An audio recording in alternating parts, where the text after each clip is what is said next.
তো hello guys, সবাই কেমন আছেন? আশা করি সবাই ভালো আছেন। তো এই ঈদে তুমুল ঝড় তুলবে এই নাটকগুলি।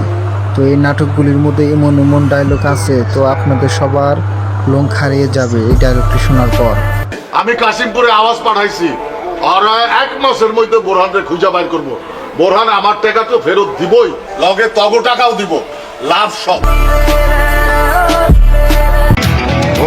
শোডাউন দিয়ে কি বুঝাইতে চাস? আরে বেটা পোলাপান তো আমার লগে এমনিতেই ঘুরে।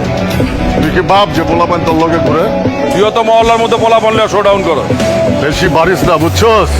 সেদিন ধরুম না জায়গায় খাইলাম।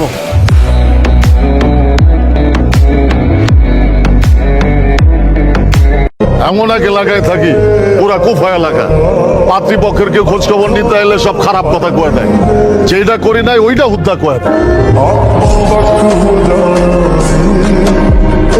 বনানি যাবা না, তোমার খবর আছে বলে দিলাম। বনে গেলে কি করবি mother? Don't touch me zoo.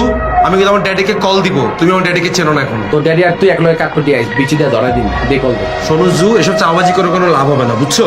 My uncle is a godfather, you no.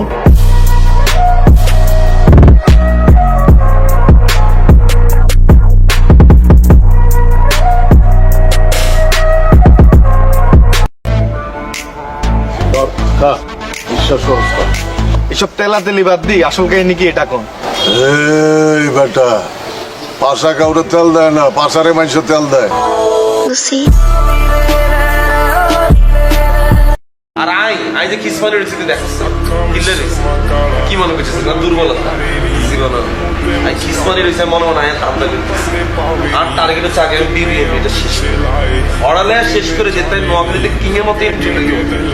বুঝতেছস আমি এমপি ইলেকশন